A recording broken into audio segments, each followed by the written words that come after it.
My brother Matthew, 31, and I, 27 female, are very close and grew up being best friends. Later this summer I'm getting married to my fiance, Alex, 30 male, and Matthew is the best man. Matthew and Alex are close friends and my brother organised the bachelor party trip. During this trip, he met this girl named Marla, late 20s, and went on one date with her, and they flirted but didn't kiss. He even told me he found her cute but a little annoying because she wanted to text every day. I didn't think much of it because her city is on the other side of the country. Fast forward a few weeks and Marla travelled to our city to visit family and ended up reconnecting with my brother. He fell for her hard and fast and they decided by the end of her trip to try to date. Nothing against it, I thought it was very rushed. Still, I was in a long-distance relationship with Alex for a while because of life circumstances before we got engaged.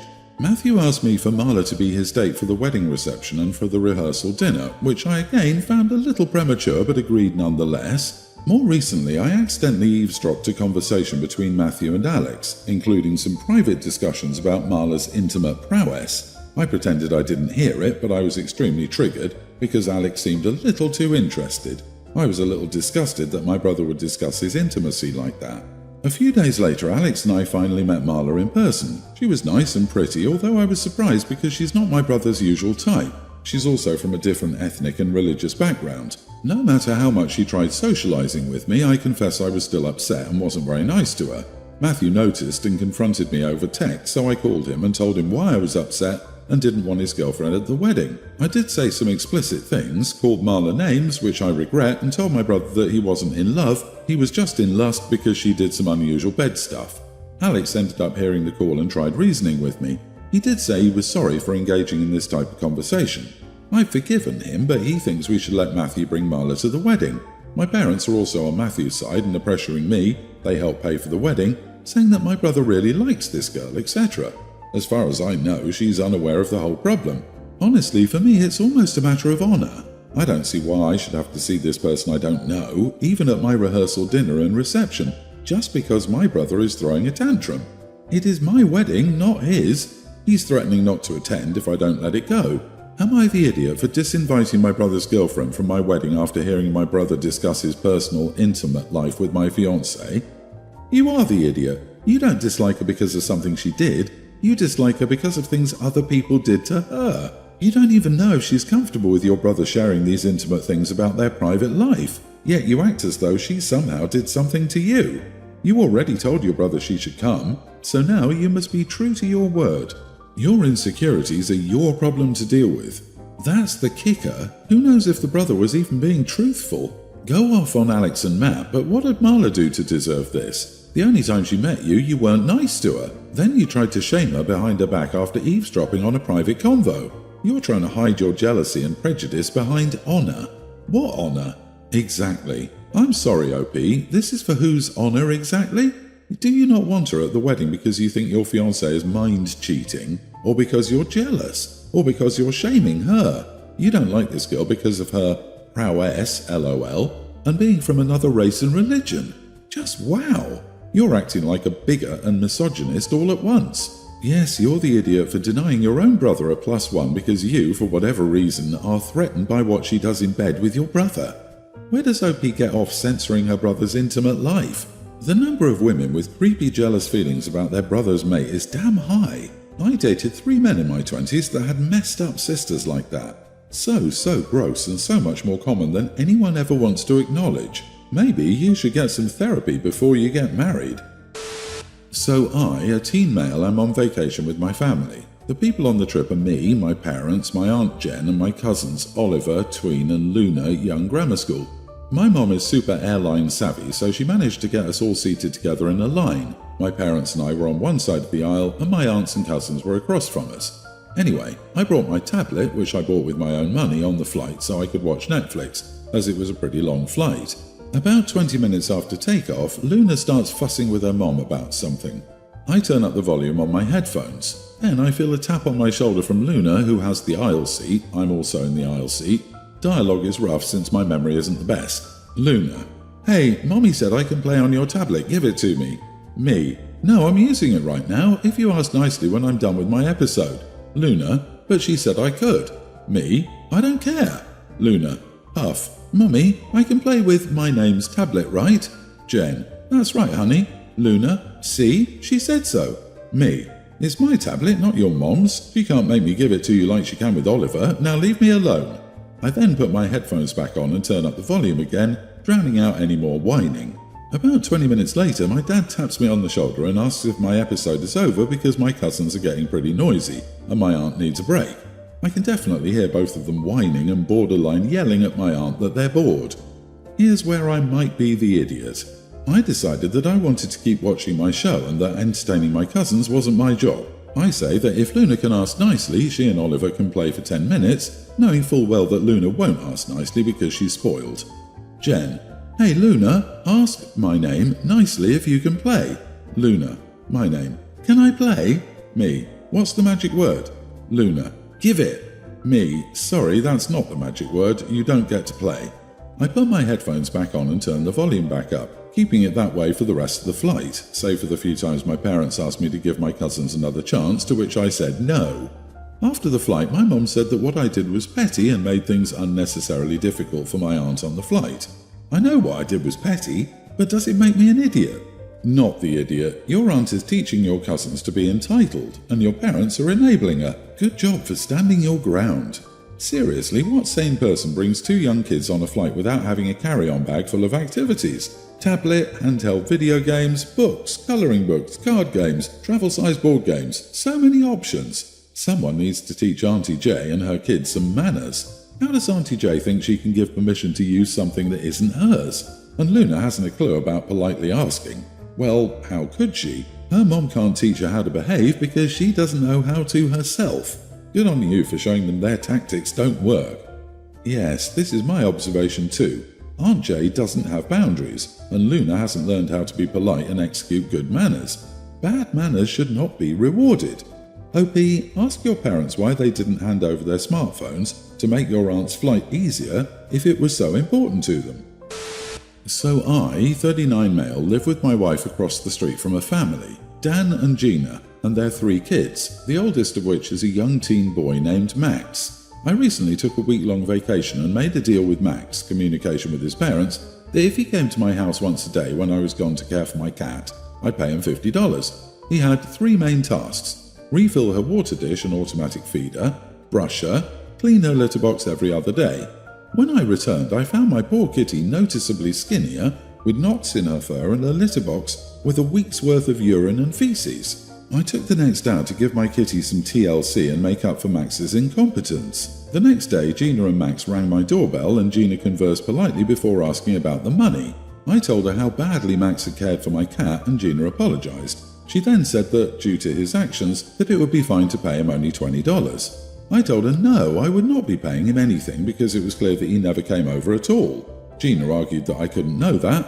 True, I don't have cameras, and that he's just a kid and he sacrificed his free time to get paid. That I should at least give him $10 as a learning experience. I refused and shut the door on them. Now, I respect workers and their time, and I understand that when you hire someone, you pay for their time and their skill. I think Max didn't give his skill, and I have a strong suspicion that he didn't give his time either. However, I realise I could be wrong, and I don't want to make trouble between my wife and Gina as they're good friends. Am I the idiot? Not the idiot. You don't get consolation prizes for not showing up at work in the real world, and Max should learn that now. Your boss isn't going to give you part of your pay. No call, no show. You get fired. The fact that his mother apologised to you instead of Max shows he learned nothing. Oh, I hope your kitty is okay.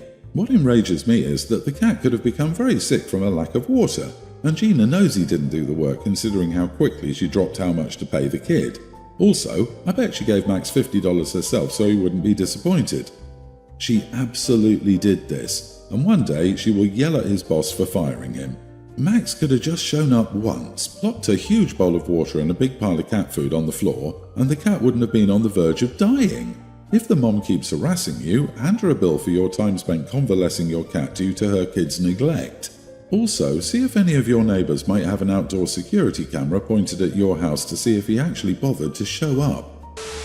I, 25 female, I'm dating Chris, 28 male, and we've been together for 2 years now and he's close with my family. For background, my family isn't extremely religious or anything, but are more on the traditional side in terms of certain behaviours where it's like, If you want to do it, just do it behind closed doors. So, for example, smoking or excessive drinking will definitely not pass in front of certain members. They don't care if you do it personally, but don't indulge when the family is gathered together. Chris is similar, so it hasn't been a problem when he's with my family and they respect that. On the other hand, his family is very different. I don't mind when I'm with them, it's not a big deal for me personally. But the issue arose because my parents have a beach house. They hosted a gathering this past weekend and invited Chris's family to stop by to get to know them better. So Chris and I sat his family down in advance to let them know that we would appreciate it if they didn't drink too much and smoke, and to be courteous of cultural differences between the families regarding stuff like this. They came down and all was well with his parents, but his sister Lizzie, 22, was an absolute mess. As soon as she got there, she overindulged and kept trying to offer my underage cousins drinks, kept smoking around literal children, and took off her bathing suit top of the pool for tanning purposes in front of my entire family. My mom then kindly asked her to cover up, but Lizzie just looked at her and didn't do anything. It got to the point that my parents kept saying they were uncomfortable in their own home, so I pulled her aside to help her sober up and reminded her about what Chris and I asked regarding behaviour while here. Immediately, she started saying that Chris and I are misogynistic for trying to tell a grown woman how to wear her bikini, said you should never ask a woman to cover up for other people's comfort, and that she's a guest and my parents need to get over their archaic values. At this point, I just sternly asked her to leave, and she refused, but Chris forced her to and drove her home. But now, some of their relatives are texting both of us, saying my family is extremely rude, and that Chris shouldn't even think about marrying into such a conservative family, because we don't like certain kinds of behaviour. I don't think I did anything wrong because my parents deserve to kick people out from their home that disrespect their wishes and kindness. Also, I found it extremely disappointing that Lizzie knew beforehand what it would be like, still came, chose to behave exactly as I'd asked her not to. But regardless of how I explain my side, Chris's family basically hates me and thinks my family is full of uptight idiots. So now I'm worried I've ruined the relationship with his side if we choose to get married down the road. Am I the idiot? Should I just let it go? Whoa, this girl needs help. The public disturbance is not misogynistic in the slightest. You are not the idiot. Sounds like she went out of her way to be the worst house guest possible. She did everything possible to scandalize your parents and make them uncomfortable in their own home. Right? Sounds like Lizzie is on the Hot Mess Express. Choo-choo.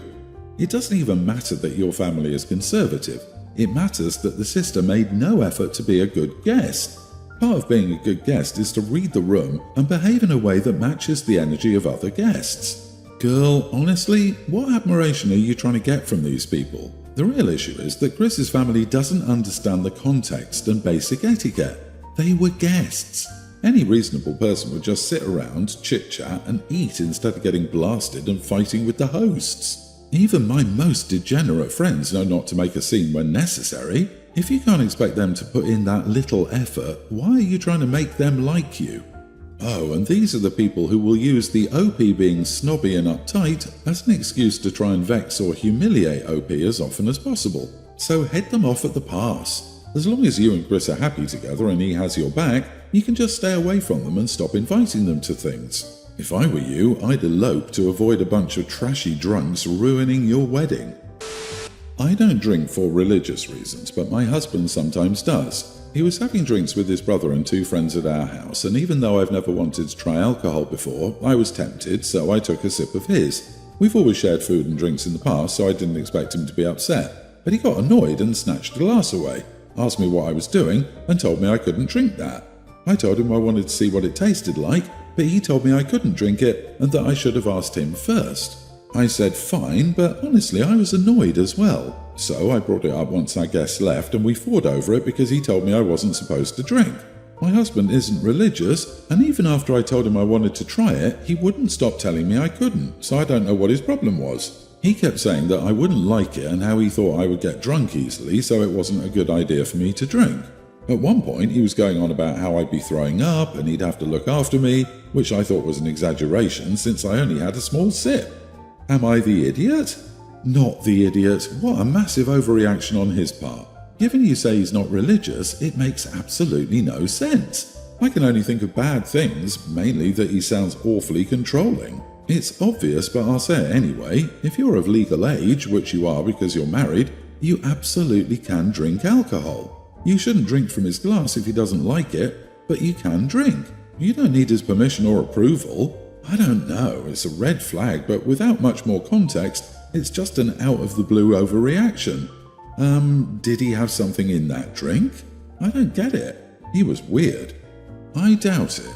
I think this is a case of you both being of the same religion. Still, he isn't religious, for him, but then expects women to follow the religion. Are there any female members of his family that drink? His sister? Mum?